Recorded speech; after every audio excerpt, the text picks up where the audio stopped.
trouble is not my fault. All this I also lose my friends, I lost my baby that is looking crack. Only today want to change.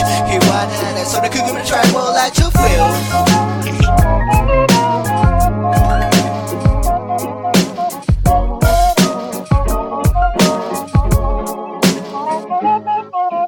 I'd kill the real, take your life in a second. The devil drinks coffee in my kitchen, I mentioned it in every song. I just wanted to go away. You decide to stay in the well. I want to be forgiven, I don't like this kid for money. Sorry I was scared, you're not the way it feels. Like to sleep waiting for someone to come in and kill you. The final thing is that now I'm not afraid of anything. Go they gonna kill anyone that feels so powerful. They trip out you every your skin up, everything is confusing. You will be good, but you will be more. You will be good, but you will be more. You will be good, but you will be more. Alone every day, it is a praise of pleasure. Good morning and welcome to Dynasty 365, where the film will set you free. I know it's been a while since I last made a podcast. I recently started a new job, and the amount of work editing was getting to me a little bit, and I just couldn't balance everything all at the same time. I also did not watch all of the Week 1 and Week 2 games. I just simply didn't have enough time by the time waivers came out. So I'm just trying to take it game by game. I'll be recording as I watch the game on Game Pass for the first time. And throughout this week, I'm not sure how many each day I'll get done, but I'll be doing all of the Week 3 games. I've already seen Tennessee and Jacksonville, and that was just a super boring game to watch. Mariota looked like trash. Gardner Minshew actually looked like he could be a starting NFL quarterback, which was a pleasant surprise. Leonard Fournette looks real good. Derrick Henry looks pretty good, but he needs a hole. I don't think it's going to be long before Tannehill at least gets a shot. The Titans defense looks great. Jacksonville's looks okay. DJ Chark looks much better than I thought he'd be so far this year. D.D. Westbrook looks pretty good, but he still can't make contested catches. I am happy that Ozigbo, after getting released by the Saints, found his home on the Jaguars, and he's been a healthy scratch the past 2 weeks, but he is technically on the roster, and if Fournette were to go down, I really don't see how he's not going to beat out Raquel Armstead, but I'm going to get more in depth into the rookies here either this weekend or after week 4 to kind of give my thoughts on their play so far. I think it's clear Mecole Hardman is showing why I had him as a 1.01 when it was looking like Tyreek Hill could be done in the NFL or at least suspended for the majority of the season. He was not targeted week 1 when Tyreek was in the game, but in both the weeks since Tyreek Hill has been hurt, he's had, I think, 65 yards and a touchdown on 4 catches and then 97 yards and a touchdown on 2 catches, and has shown his elite athleticism and the ability to get open deep. But we'll talk about the rookies at a later date. I don't want to give incorrect information, having not watched all of the film, but that will be changing going forward. I'm also going to cut down on the editing a little bit, so the production quality won't be as good, if it ever was good, but it's going to allow me to make more content faster and be able to at least review the game films. Due to my new job, it's probably not going to be by the time waivers roll around, but what I'm going to try to do is watch games and teams that weren't heavily broadcasted nationwide on Sunday, and teams that I'm not familiar with right now, and then kind of work my way backwards. For example, Ravens, Chiefs was all over the nation. Everyone was watching it, so that's probably going to be the last game that I review. Even though I want to watch it, I'll save the best for last. I did watch the Broncos-Packers game yesterday, where the Broncos offensive coordinator finally realized that we should possibly try to get the ball to our best offensive playmaker in Phillip Lindsay. And I actually was very pleasantly surprised with how well the Broncos' run aspect of their offensive line play was. They really had holes consistently throughout the day, but then they started to lean on the run a little too much, and Flacco seemed to be pretty indecisive for most of the day. He missed Sutton on at least one for sure touchdown. The other one, Sutton had a toe about half an inch out of bounds. But Sutton has definitely turned a corner this year. If you can get Sutton for a decent price right now, go do it. He's gone from dropping everything to being our most consistent pass catcher. The Broncos head coach is still making some mistakes with trying to challenge an offensive pass interference that clearly wasn't in real time or on replay. And he still threw the challenge flag and wasted a timeout. He also wasted another timeout in the first half. But overall, it was turnovers that cost the Broncos. They're a much better team than their 0-3 record indicates. But if Flacco plays like he does in Week 2, they should start piling up some wins. But if he plays like he did in Week 3, we're going to see Drew Lock pretty much as soon as he gets back from injured reserve. I loved the growth I saw from Lock from preseason Game 1 to preseason Game 3. Then he unfortunately hurt his thumb. But the things he needs to work on are mental and footwork far more than his arm talent. The arm talent is there. So 4 injuries to have while you're on IR, a thumb injury really isn't that bad for his development and prospects at playing this season. The Broncos defense finally stopped playing number 26 Isaac Yiadom, who is probably the most heavily targeted secondary player in the entire NFL through the first 3 weeks.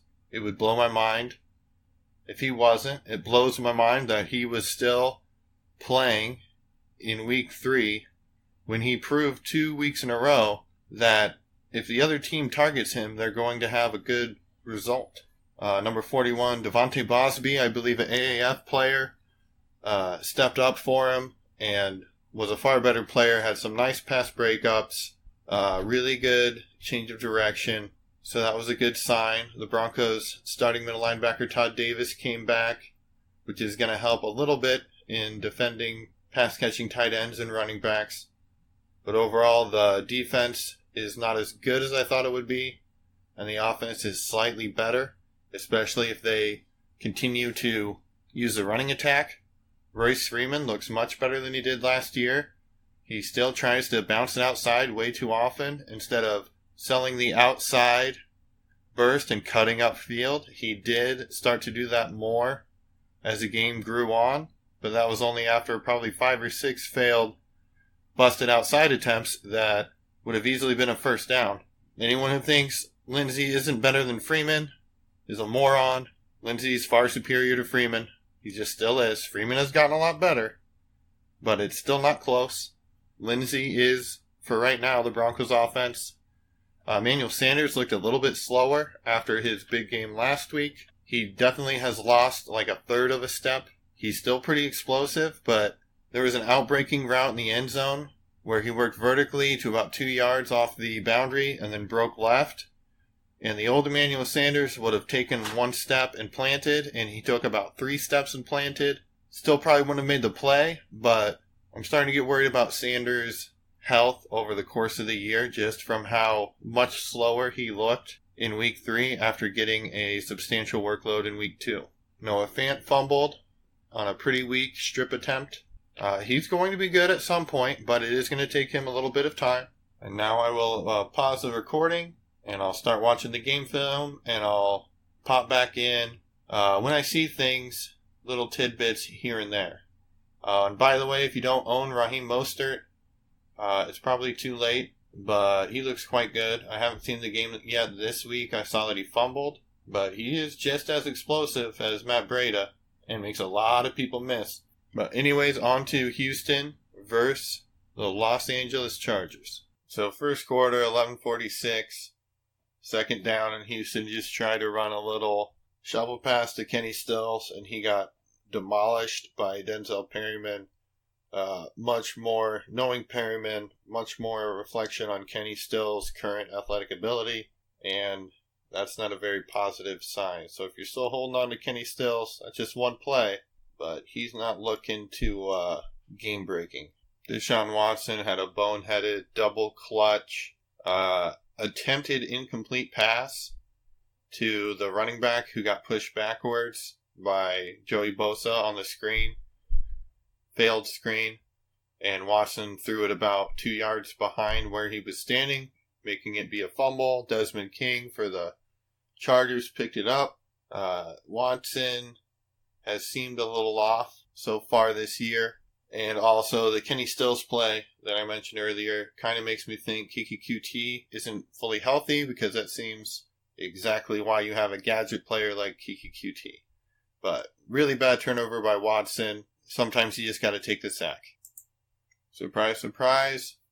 Phillip Rivers to Keenan Allen for a touchdown after Eckler had a couple solid little runs, one of which should have been a late hit out of bounds on the Houston safety.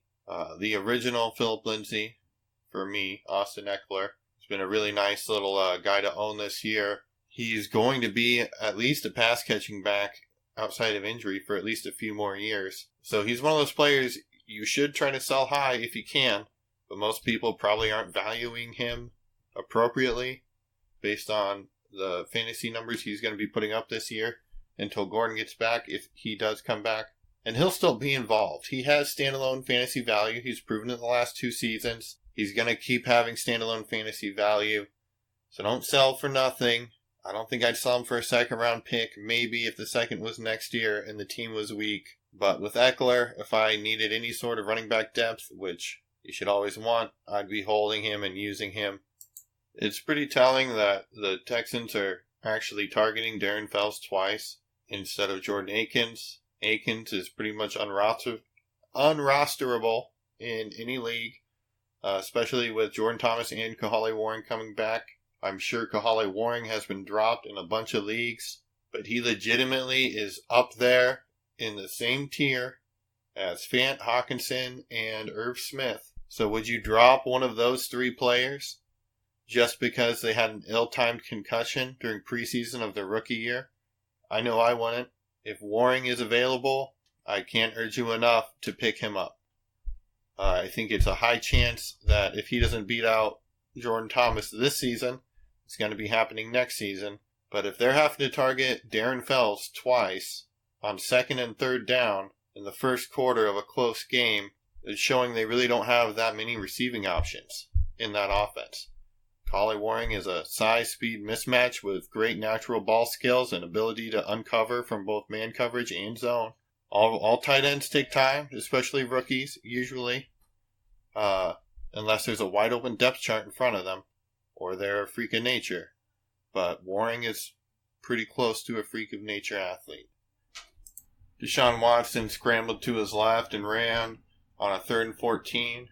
And stepped out of bounds a good 1.5 yards before the marker, and somehow the refs gave him the first down, and somehow the Chargers didn't challenge it. But I can't believe they actually gave him the first down. These refs this year have been replacement level terrible. If you haven't seen the end of the Broncos-Bears game, and you want to see the single most ridiculous roughing the passer penalty ever called, watch Bradley Chubb get pushed into the quarterback who still was holding the football by an offensive lineman, get called for roughing the passer to lose a game.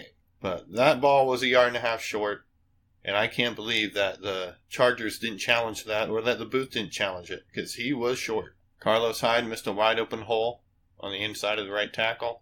No gain. All of Hopkins' catches have been very short, 5 yards or less. Clearly the Texans are not feeling good about their pass rush matchup against the Chargers. Right on cue, a screen to Will Fuller. To me, that's just another sign that Kiki QT isn't healthy, as Fuller needs to get up to speed. He's fast when he gets up to speed, but he's really not a change of direction quicks guy. He uses his speed to get open. Like on, I believe, 2nd and 11 a few plays ago, they used the fear of speed to get the corner back, and then he stopped it short on a nice hitch. Perfect use of Will Fuller. Using Will Fuller in an obvious screen situation instead of Kiki QT shows me that Kiki QT is not healthy. Justin Jackson with a nice little run. I do find Justin Jackson's hype all year, from last year to this year, to be extremely overrated. For some reason, last year, he got great blocking and great wide open holes. This again was a wide open hole that pretty much any running back in the NFL could make. He did show enough burst to, get more yards than a slower back would have. But Austin Eckler has been the lead back in fantasy so far. I don't think Jackson's overtaking him, but I'll get more certainty as this game goes on, as I haven't watched Houston or the Chargers play yet. So we'll let the film decide. Nice catch by Mike Williams, while contested on an in-breaking 7-yard route, as Phillip Rivers threw it late and a little bit behind him, but good power and strength from Mike Williams to haul that one in. Justin Jackson stopped for a loss on the screen. Wasn't much he could do there, as Zach Cunningham, linebacker for the Texans, had a good beat on him, but that just kind of shows that Eckler is best used in a play like that over Jackson. Right on cue, the Chargers actually had 2 great play calls. They had Keenan Allen open in between 2 zones when the Texans were running a pretty deep cover 3, meaning 3 secondary players go deep and 4 underneath players, as long as it wasn't a blitz. I wasn't really checking. Cover around the sticks area, and they threw a nice little easy 10-yard uncontested catch to Keenan Allen. Then they threw a nice little screen to the right to Eckler against a soft cover 3, which is a perfect offensive play call. Then Eckler showed that little niftiness, the craftiness, and the vision to get the first and then 4 or 5 more yards. Justin Jackson with a pretty nice run, but he loves to stay stationary and juke left and right way too much. Similar to the Texans running back, Carlos Hyde, but I prefer my running backs to get upfield on an ideal efficient path the fastest. Jackson does have some really nice change of direction side to side though, when he does use it. I just get annoyed with the fake side to side movements. But on the next play, he had a nice jump to the right to kind of reset his running lanes, and then he found a hole. So he is pretty decent. He's a good player. But for fantasy, for longevity, give me Austin Eckler. And right on cue, Eckler receives a fake handoff, leaks out on a 2-yard out route out of the backfield, has a guy in his face as soon as he catches it, and he breaks it with lower body power, doesn't even use his arm. Then he gets up the sideline on an ideal, efficient path, has to stiff arm another defender, breaks that tackle. Then he instantly realizes, well, this next guy is going to tackle me. But instead of just allowing it to happen, he goes into him and squirms off of the contact to get another yard or 2 more. Those efficient, grindy type plays really help the fantasy total. A jet sweep from under center to Keenan Allen is kind of a weird choice, as he's really not known for his athleticism. Maybe they're just hoping for a nice little trick play. Got about 2 yards. Justin Jackson's vision has gotten a lot better than last year. Right after I say he always gets great blocking, he's been getting a little worse blocking and actually showing that he does have some nice vision. Broke it out to the left, cut up field at the right time, powered through a tackle, but flag on the play. The NFL app keeps restarting whenever you try to rewind on the PS4. Super annoying. Super annoying. That's all I can say. It's been happening way too much this year for $100. And it just crashed again. I mean, guess I'll have to find a different way. But the NFL app on the PS4 is a piece of shit. Justin Jackson with a nice run up the middle, showing a lot of elusiveness. He is very athletic, but time and time again, I still want Austin Eckler. Weird play on a flea flicker to Stills. Seems like Houston is doing about all they can to generate some offense. They really haven't been able to throw down the field due to the O-line. Darren Fells is maybe the slowest tight end I've seen in a while that is still actually being targeted on passes. Again, more damning evidence for Jordan Akins. Another good sign for Kahale Warring. And even if you don't believe me on him, and that might take a while, the other guy, Jordan Thomas, I believe. Jordan Thomas is at least better than Fells. And Houston is desperate for pass catchers. This is clear that QT is not healthy. That was my biggest concern with QT, was injuries when he came in, and he keeps getting hurt. Carlos Hyde's vision in this has been atrocious so far. I don't know why he's trying to bounce plays outside, because he doesn't have that speed anymore. but he also could not trust the O-line. But he's not seeing any open gaps. Watson with a great throw when he actually had time to sit there in the pocket to Darren Fells on a deep, looked like an out route. It was deep. But I've heard the narrative that Houston doesn't use the tight end, and they're using Darren Fells a lot, and he's not very good. He's catching better than he ever has, but he's a pretty slow blocking tight end. And I sure would like to see what 6'5", 4.55, 40 tight end would do in that offense. I just wish they would have drafted one this year in the 3rd round. Yeah, Fells did absolutely nothing on that play except for run to the end zone and move about 4 yards to his right, and he was just in a spot in between the 3 safeties. Watson can read coverages when he gets time like this. The issue has been he hasn't really had much time throughout his career so far, especially when none of his receivers seem to be getting separation or doing anything by themselves. I know the Chargers have a good secondary, but they should be having better offensive options than going to Darren Fells 7 times in the first half. I also wouldn't be going out and trying to get Darren Fells unless you're extremely desperate at tight end. And they're playing a team similar to the Chargers, who have 2 starting safeties out, but near all-pro level cornerbacks. This seems more like a game plan specific thing, more of one big good play, instead of actually really wanting Fells involved with the offense. So don't go picking up Fells unless you really don't have a starting tight end, as there are 2, not just 1, but 2 tight ends coming back from IR possibly in week 9. Eckler again with great vision, power, balance, forward lean, toughness to get 11 yards on first down. This almost feels like a battle between who can have the worst pass blocking O-line. Both teams are having to throw short routes, bunch of screens, nothing risky. Eckler turning a simple screen pass into a 5-yard play by making the first defender miss. I believe 27. I'm not sure who it is, but I believe he's replacing Justin Reed. Heard he got hurt. I saw him down earlier, but I haven't heard about the injury or researched it. But I'll have to look into who 27 is. Was 37 Jaleel Adai. I believe he's already a starter, but he's clearly instantly boosted if Justin Reed is out. Adai is not very good or athletic, but if you're going to attack Houston, you attack their secondary, as they showed last. Duke Johnson just had a very patient run, but it only went for a yard. I would have expected him to actually be able to get the edge right there. Kind of surprised that he wasn't able to. Hyde doing what he does best, run straight ahead at a high rate of speed. Duke Johnson with a nice little catch and first tackle avoid to get about 10 extra yards. Watson makes good reads and throws when he has time in the pocket. It's just not often. Stills missed what probably should have been caught. Hard to tell with this shit app right now. Stutters at the absolute worst moments.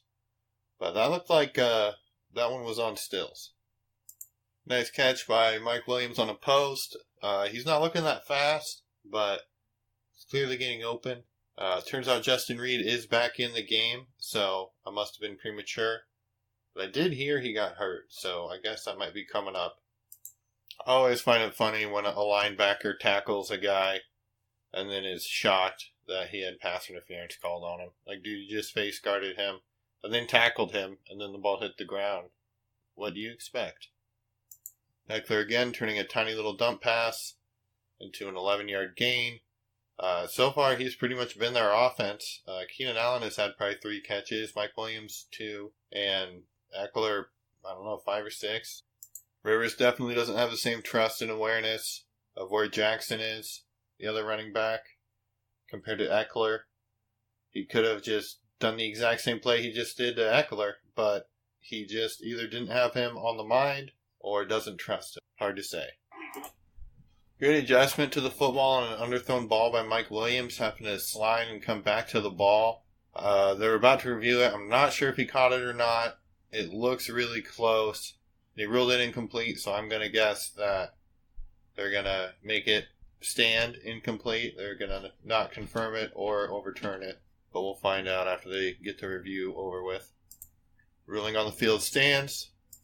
Mike Williams with a nice out route against Jonathan Joseph for the first down. Jonathan Joseph called for coverage. Defensive pass interference against Mike Williams. Those are the types of plays that you want Mike Williams to make. Hard to tell if it was actually PI. I'm going to lean towards no, but refs are going to ref. Keenan Allen with a nice little momentum stop to juke the lone defender near the goal line for another touchdown. He really hasn't been helping them move the offense, but he's so aware and just such a good football player that he's the recipient of 2 scores, which definitely helped his fantasy day.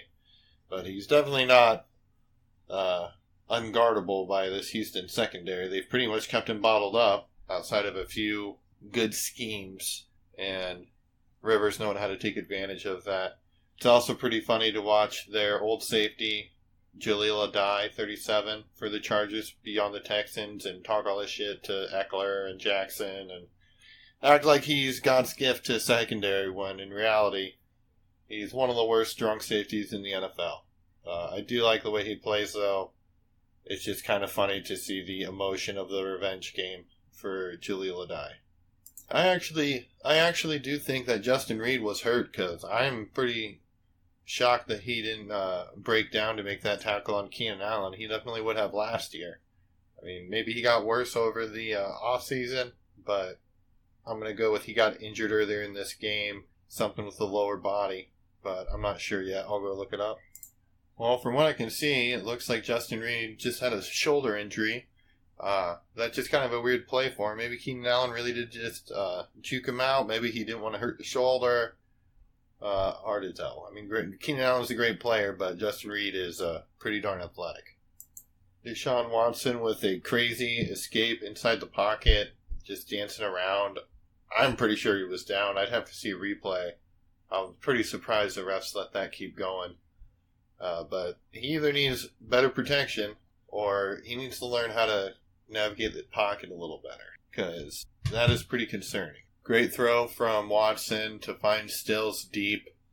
I would not want any Stills. This box score is inflated on a flea flicker and this deep catch, which Stills almost dropped. But it sets the Texans up for a field goal attempt, a long one, with 1 second left in the half. 17-7 Chargers at this point. 56-yard field goal, way off the mark. I believe it's Kaimi Fairbairn, so that doesn't surprise me too much. The announcers make me laugh so much.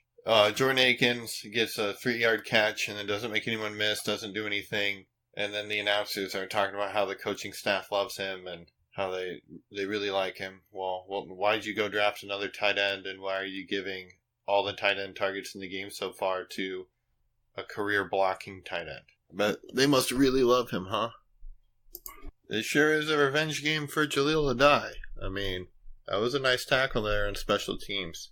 He definitely does look a little faster than he used to be, and he's back playing strong safety. If Justin Reed is out, again, slight little boost to Jaleel Adai, but it's just fun to see him riled up against the Chargers as a Broncos fan. That play right there is the stuff I hate about Justin Jackson. He's got the edge. He's already outside of Whitney Merciless, and he hesitates to try to juke Merciless out when all he has to do is just keep running straight, and he's got a 20-25 yard gain. But that instinct of trying to juke left and right, he just can't break it all the way.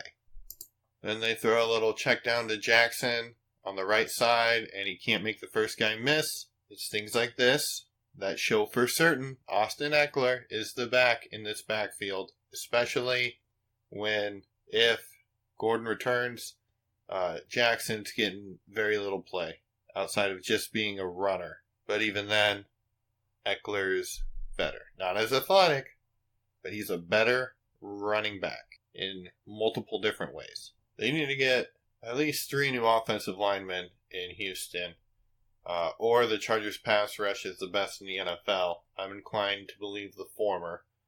But the amount of pressure they're getting with 4 rushers every single time they do it is pretty insane. And Watson is just trying to run for his life in the pocket the whole time.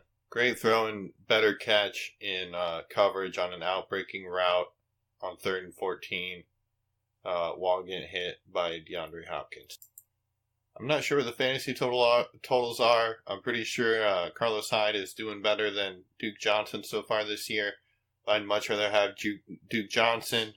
He's making people miss, at least the first guy, showing pretty decent vision. He's not a big back, but if I'm going to choose one of these teams, it's going to be Duke Johnson, especially if Watson can get some sort of protection or start hitting the running back on his releases a little better. Both of those are unknowns, but if I had to choose between Hyde and Johnson, I would be choosing Johnson just because he's a better player and he can actually see the holes, unlike Hyde. Fuller's having himself a pretty decent game. Again, when Deshaun Watson gets more than 2.1 seconds to read the defense and doesn't have to bring his eyes down, he finds a really complicated outbreaking route and puts it accurately where it needs to be. Carlos Hyde doing what he does best, running straight up the middle with no regard for anything but running straight forward. Luckily, this run for him and his fantasy owners came near the goal line and he got a touchdown. But he is the definition of a sell in Dynasty. I don't know what you can get for him, but I'd pretty much take what I could get. Second round pick, easy sell. Like, even on that play, they actually had a hole for him right up the center and left guard. And he's still standing straight up and looking for the hole when it should be apparent. It's right in front of your face. Just keep running forward.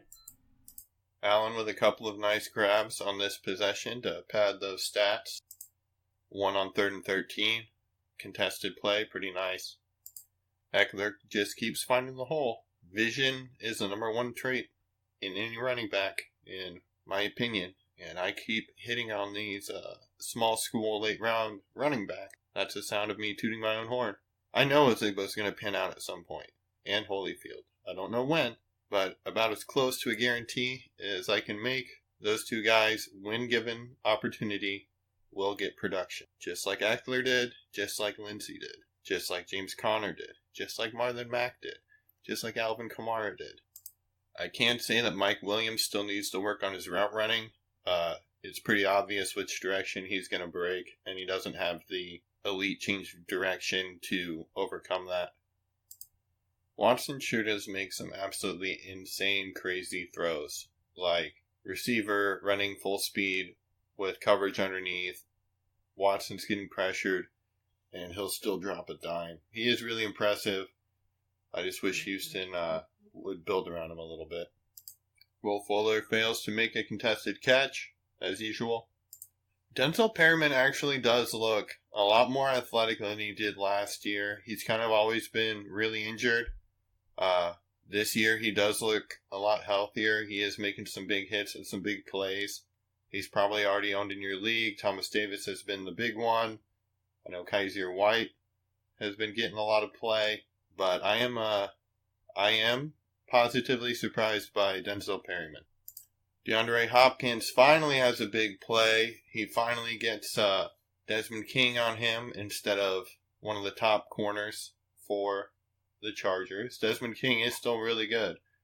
But DeAndre Hopkins was having a pretty slow day. That slant and run after the catch really did a lot for his fantasy line. Jordan Akins just isn't good. I mean, Watkins threw it at his feet. He was just trying to get rid of the ball. But Akins just looks lost. And right after I say that, Jordan Akins scores a touchdown. He was completely uncovered. Easiest catch you're ever going to see. So it's not him doing anything. Watson just saw him the whole way. The safety didn't even look at him. Like, that was a bad coverage by the safety. Far more than it was a good play by Akins. And I know it does sound like I'm biased, but anyone can do what Akins just did. Just like anyone can do what Phelps just did. If you have either Jordan Thomas or Kahale Warring, who Kahale Warring is far more athletic than Jordan Thomas, unless he got more athletic from last year, it's going to be nice. That was bad coverage by the linebackers and no one sank. I think they were scared of the threat of Deshaun running. But it was also a perfect play call against cover 3. You got double seams up the middle. So in cover 3, there's 3 defenders, right, evenly spaced. So one is obviously in the middle of the field, in the deep part of the field, in this case the end zone. And they ran vertical seam routes straight up the field, right in the middle of those 2 safeties. The center field safety had an impossible choice because neither of the other deep corners collapsed towards the middle. It was just a perfect play call, perfect design. Watkins could have thrown it to either of the seams. They were both wide open. This is a perfect example of how the stat line can be deceiving because Jordan Akins is not good. Darren Fells is not good. But when you see their stat lines, you could want to get them. But what I think is, wow, imagine a good tight end running those routes. Because Deshaun Watson can clearly hit them, and they clearly need help with pass catchers. Best thing about Eckler and most of the running backs I like, when he realizes there's nothing there, he just gets straight up field and low. I mean, he just got an extra 4 yards just because he decided it's time to get upfield. Travis Benjamin about turned it over on a contested catch, pretty much missing the contested catch, which he will, and but he also flipped it up weirdly into the air. They're pretty lucky no one was hurt. Phillip Rivers looks so old. He's still very smart, and he can still place balls accurately, but his fumble earlier and just his overall lack of mobility, he's, I'm a Broncos fan, so I'd love to see him be out of the league. But I'm not thinking he's got too many more years left. He's starting to age. He can still throw, though. Legit. And read defenses. Again, Duke Johnson taking a pass in the right flat with a defender in his face, making a nice spin move to make him miss, getting upfield 3 yards, juking to make another guy miss, and ending up getting about 7.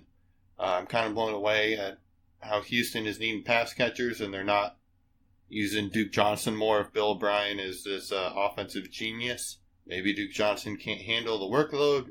I have no idea, but every time they've gotten him the ball, he's made a play. Duke Johnson would be a buy low for me so hard right now because people are seeing the stat line. They're seeing Carlos Hyde getting all the work. Houston is going to have to use him. They're going to have to get pass catchers. Kuti is clearly not healthy. Fuller is limited. They can't just throw to Hopkins. Their tight ends they suck, but Watson is so good, he still gets them the ball. But this offense is ripe for having another pass catcher start to contribute. If they can do any sort of fixing of their O-line, which is a tall order. Carlos Hyde just had a nice missed tackle, but it was a guy coming up completely out of control. This is the only type of defenders Carlos Hyde is ever going to make miss outside of running them over at this stage of his career. I've yet to see what the flag is, but Deshaun Watson pressured, backs up, throws up a desperation, Jameis Winston-esque desperation throw. In bounds, it's easily picked off by Rayshon Jenkins, who's a nice-looking rookie safety. He's no Darnell Savage. That dude's a fucking stud, but he's made some plays this game. That was a really bad decision by Watkins. We'll have to see what the flag is. Huge play for Houston. Lucky break by having offsetting penalties on either team. So replay the down, saves Watson. Watson was slow to get up on that play. No surprise, based on the number of times he's been hit in this game. They just need O-line help. It's bad to see how often he has to take punishment in his third year. I don't get how they haven't figured this out yet. Really nice catch by Darren Fells, high and inside, and he did reach up and grab it. He did nothing after the catch, because he's Darren Fells, but that was a nice catch. His hands are good. His body is suboptimal. Wow, Deshaun Watson almost sacked, steps up, finds the wide open Jordan Akins, who just kind of gave up on a play the play before. He's completely uncovered, sprints untouched to the end zone. This is again, Jordan Akins looks like he has a nice stat line. I'm even falling victim to it right now. Now I'm thinking maybe I pick him up, but he's just not good. It's Deshaun Watson making him do that. Akins is fast, and that was, he was open, but it's also because he's kind of not a receiving threat. He's being used less than Fells. It was just really more of a defensive breakdown again than it was a good play by Akins. The stat line is going to look great with 2 touchdowns and probably over 100 yards now. But really it's 2 plays that were defensive breakdowns. This is where watching the film helps. Akins looks, and it's possible, but they still have Darren Fells. They still have 2 tight ends coming back from injured reserve that I prefer both of them to the guys that they're trotting out right now. But whatever narrative I heard about they don't use the tight end in their offense or target the tight end, it's just so patently false. But that could have been a sack easily. Ended up being a 70-yard touchdown, uncovered, untouched into the end zone. He is fast, but he's not that good. And then Fairbairn misses an extra point. It's almost like he fucking sucks. And those are the first 2 touchdowns of Akins' career. And they're both defensive breakdowns. If you really don't have a tight end, I don't know. I guess maybe pick up Jordan Akins, but I don't want him. I owned him thinking, okay, he is fast, and it's Deshaun Watson, and the only other guy they have is Fells. But early in the game, they're using Fells way more often than they are Akins. And Akins isn't doing anything special. He's literally catching the ball when he's wide open. That's good, I guess, but he's not the one getting him open. It's the scheme. So Akins is a tough one. I've dropped him. I owned him, and then I dropped him after he didn't produce. I haven't seen him play yet till this game. I saw him play last year. But now this is a difficult evaluation, Jordan Akins right now. If you have no one and you have an obvious drop in redraft or dynasty, I guess, if you really need the tight end help now, but I don't think I'm going to pick him up, so I can't really recommend him. But if you're desperate, he is fast. That's about all I can say. And he will catch it if he's wide open and uncontested. If those are odds you're willing to gamble on, feel free. Really nice contested catch by Keenan Allen and a nice short catch by Keenan Allen. Really is a great route runner, and him and Phillip Rivers have amazing chemistry. Enjoy it while Phillip Rivers is in town. If Phillip Rivers is hurt or gone, Keenan Allen, even though he's really good, it's going to be hard to replicate that chemistry. But Rivers knows whenever he's getting covered by a number 2 corner, skill set wise. He knows the routes that Allen wins on. But that was a really nice contested catch. Those 2 release scores really boosted Allen's day, but he's starting to torch the Houston secondary. I still kind of can't believe that Houston is winning this game. Like, it's only defensive miscues by the Chargers, but that'll happen when your 2 starting safeties are out for the year.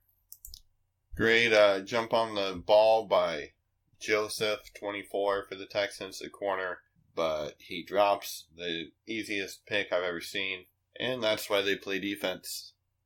Chargers need to stop running up the gut with their O-line. Like, they're pretty good, but they don't have much power. They're not going to be able to stop J.J. Watt and these pretty good, not great, but pretty good Texans D-line.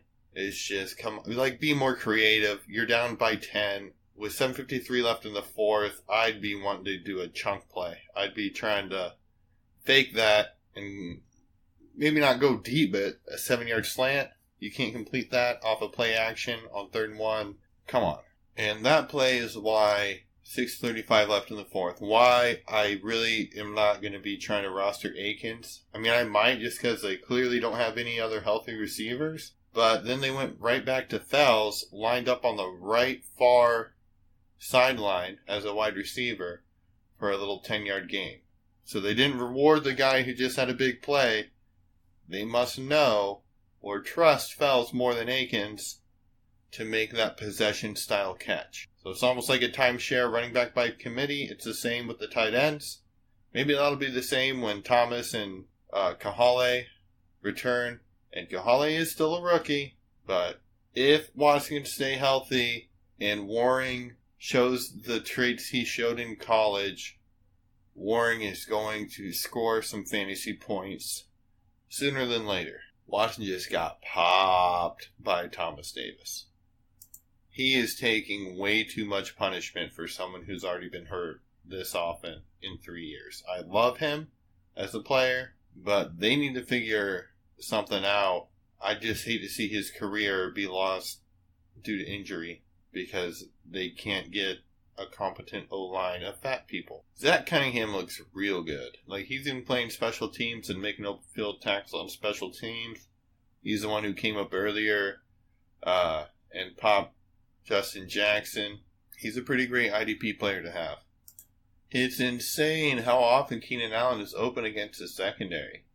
I would just have to say, I mean, I know it's Keenan Allen, I know he's good, but he's really not that athletic, and it's kind of sad by the Chargers that they can't just play man on him with someone every play. Like, even if you're in a zone, I'd man up on Keenan Allen and take him away. But I haven't really been focused on their secondary, but how do you let the guy who's been killing you all game get open with 3:30 left? That open. Oh, okay, it's Bradley Roby, the former Bronco, so now I completely understand. He probably was supposed to be covering him, and he did some dumbass shit. So the Chargers only have 2 sacks, and the Texans have 5, but that just shows the difference that quarterback mobility makes. Watson has been under far more pressure than Phillip Rivers, but he's just able to elude it. Far more than Phillip Rivers can at this point in his career. But that was pretty surprising to hear. 5 sacks versus 2. Mike Williams just fell down on a little corner that was open, and the ball might have been overthrown, but it's kind of worrisome for this breakout he's supposed to have that he's tripping over his feet like that on those broken type plays where they're kind of the difference between a good stat line and a bad one. On 4th and 13, how do you let Keenan Allen, the dude who's been torching you all game, when they have some fucking white dude number 80 in, and they just targeted Lance Kendricks, who they signed this week, and Mike Williams just fell down when targeted, how do you not cover Keenan Allen on 4th and 13 with 2 minutes left and 1 timeout? I don't know how Texans fans can live with this, but I guess I have to live with the Broncos' dumbass shit, so... And Travis Benjamin drops a touchdown because someone lightly sneezed on him, as Travis Benjamin is apt to do. Herman Rivers drops a dime on the white guy, number 80, and surprise, surprise, he drops it. If that's Dylan Cantrell, you can drop him in every league.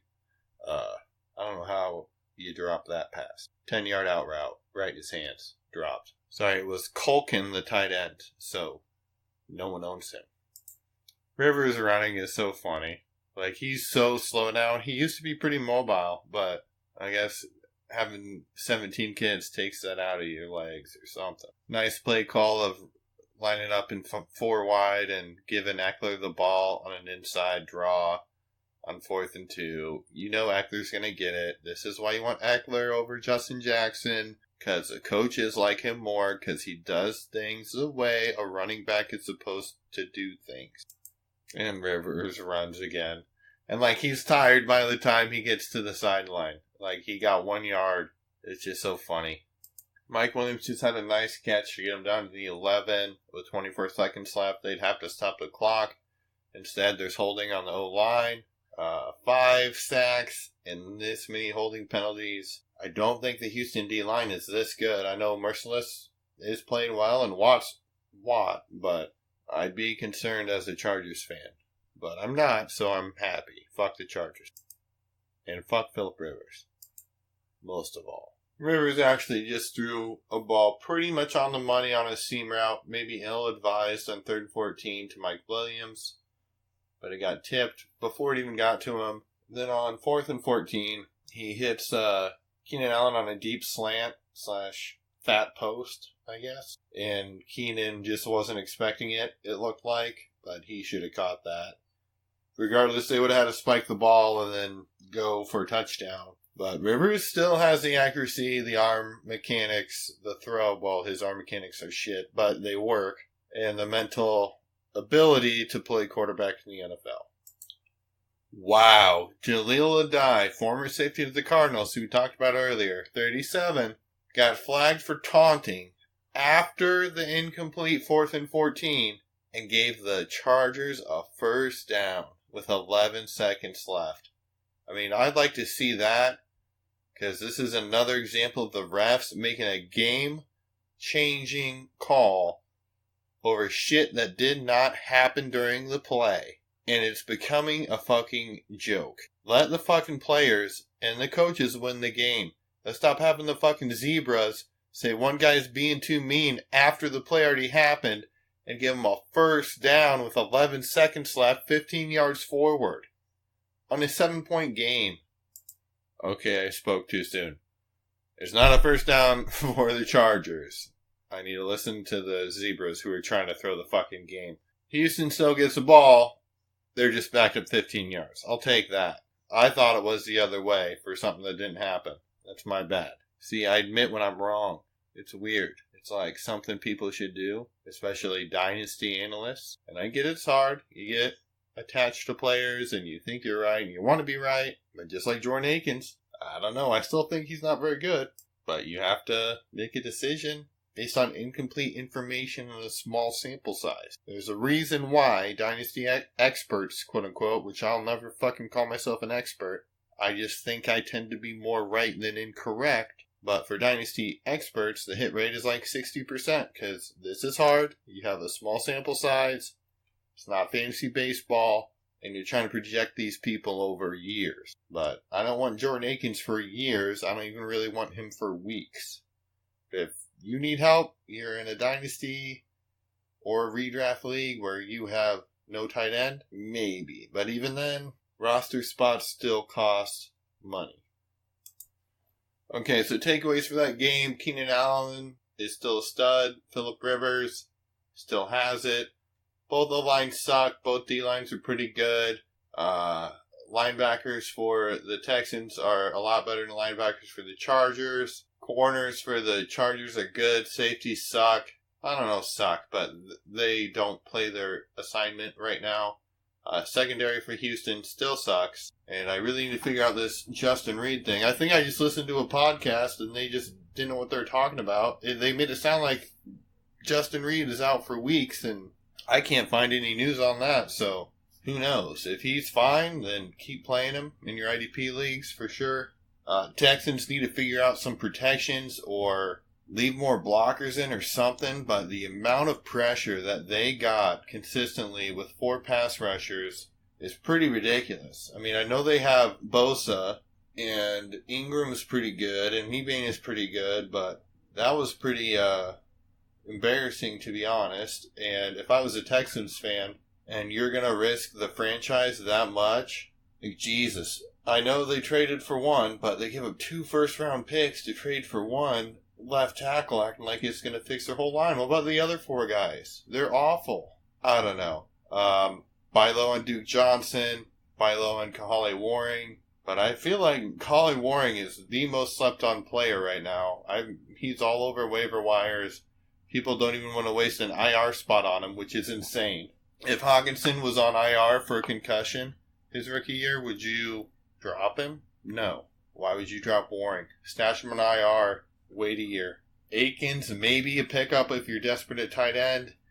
Even then, like if you're in PPR, Fells is probably the smarter choice, but I don't want either of them.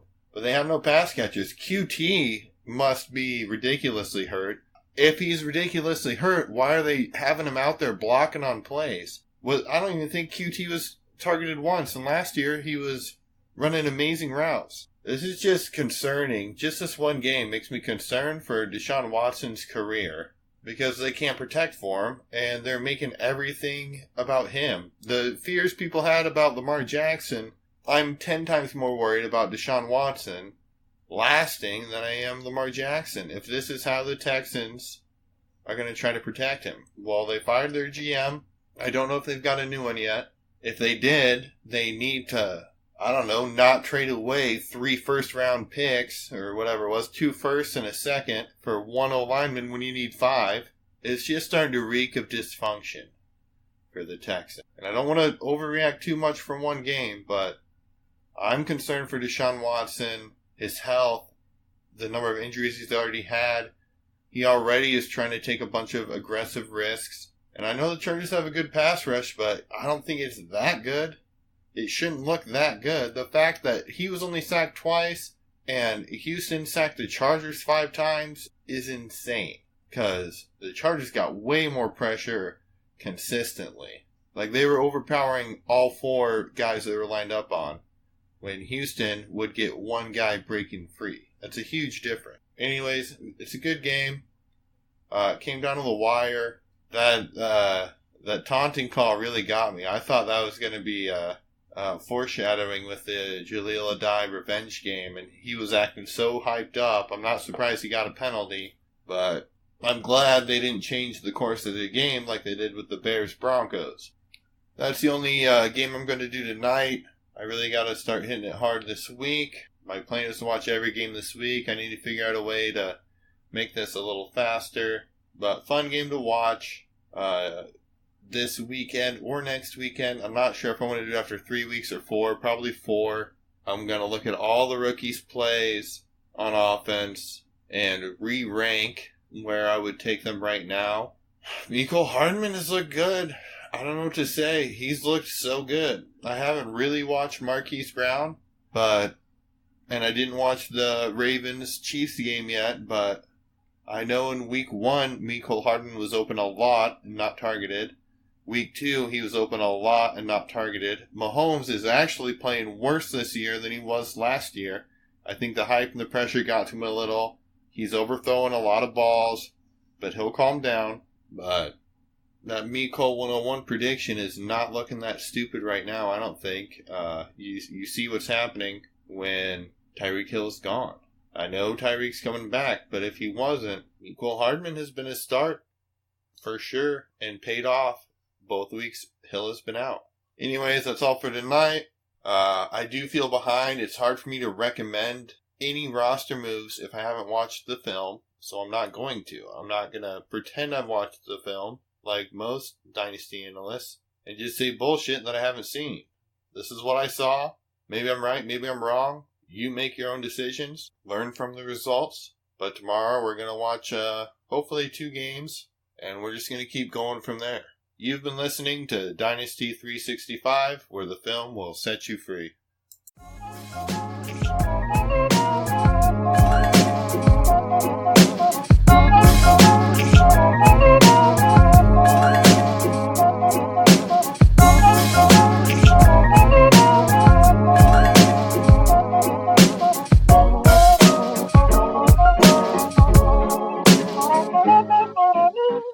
So much trouble, it's not my fault, all this. I also lose my friends, I lost my baby. That is looking crack, only today want to change. He wanted us on the cougar and try more like to feel.